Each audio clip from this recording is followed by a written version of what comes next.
Jadi sekali lagi, seorang bapak rohani itu yang menentukan ukuran kedewasaan, yang pertama. Yang kedua, seorang bapak rohani itu memberi DNA rohaninya. DNA rohani merupakan warisan genetik rohani, yaitu sifat dasar yang ilahi atau divine nature itu. Yang ketiga, seorang yang menjadi channel anugerah akan menanamkan doktrin, ajaran, yaitu kebenaran yang meregulasi kehidupan. Bukan sekedar pelajaran Alkitab atau Bible study, tetapi suatu pola kehidupan ilahi yang telah dijalani melalui suatu proses pembentukan tangan Tuhan atas dirinya. Gitu ya. Jadi seorang bapak rohani itu menanamkan doktrin, yaitu kebenaran-kebenaran yang meregulasi hidup kita. Kebenaran yang kita dengar kalau tidak membentuk, mengubah, membongkar cara pandang kita, pola pikir kita, mindset kita, maka itu hanya, maaf saya harus bilang ini, itu hanya firman penguatan, firman penghiburan, firman embun malam. Itu yang hanya cuman menuntun kita ke air yang tenang, ke padang yang berumput hijau dan menyegarkan jiwa. Halo, tidak ada salah soal itu, tapi levelmu jangan terus tinggal di situ. Untuk saudara berpindah kepada level anugerah yang lebih besar, maka Bapa itu akan menuntun saudara melalui lembah kekelaman. Nah, kebenaran-kebenaran yang meregulasi cara pandang kita, gitu kan? Yang ketiga, seorang bapak rohani itu menanamkan doktrin yang membongkar, meregulasi kehidupan kita. Lalu yang keempat, seorang bapak rohani, seorang channel anugerah itu mewariskan yang namanya manner life, cara hidup atau pola hidup.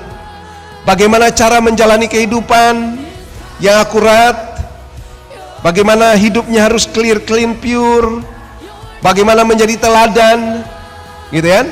Bagaimana menghadapi tantangan, bagaimana mengelola waktu, bagaimana menjalani skala prioritas dalam hidupnya, bagaimana kehidupan rohani dan setiap hari, itu yang menjadi pola. Itu yang menjadi model bagi kita. Ya.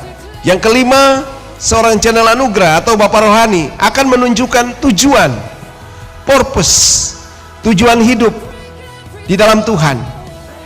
Saudara tidak mungkin menemukan tujuan Tuhan dalam kehidupan kita kalau kita tidak menemukan seorang bapak rohani. Amin. Sebab bapak rohani sama seperti saudara punya bapak jasmani, selalu mengarahkan anak-anaknya mau jadi apa gitu kan. Seorang channel anugerah akan mewariskan iman yang agresif, yaitu iman yang terus mengalami progresivitas. Jadi kalau kita punya seorang bapak rohani, maka kita akan menerima warisan iman yang sama, gitu kan? Karena dia punya iman yang terus mengalami progresivitas, itu juga diberikan buat kita. Amin.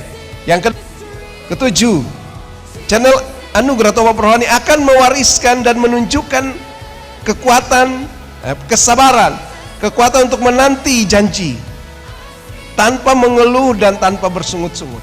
Yang kedelapan, channel anugerah akan memperlihatkan dan mewariskan kasih yang seimbang, kasih Allah dan kasih kepada sesama. Jadi channel anugerah akan mewariskan ketekunan hidup, tetap tegar menghadapi setiap proses dan tantangan kehidupan. Lalu yang ke-10, channel anugerah akan mendewasakan rohani kita, berperan untuk mendidik dan mendewasakan anaknya.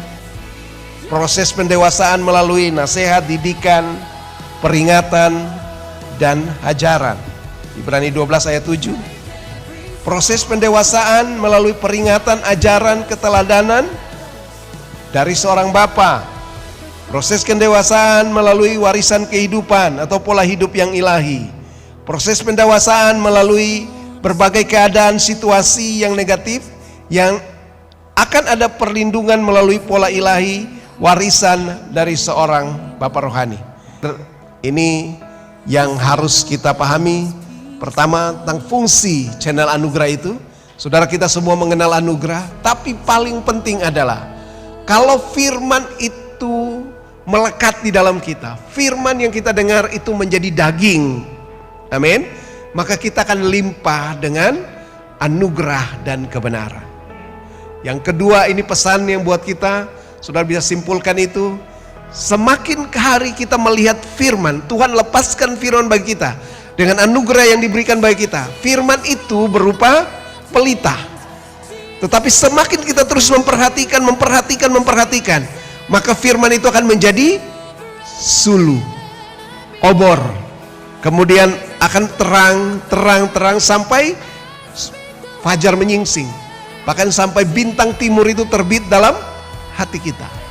Artinya firman yang kita terima, saudara dengar, firman yang saudara terima harus diperhatikan, ulang-ulang didengar, ulang-ulang diperhatikan.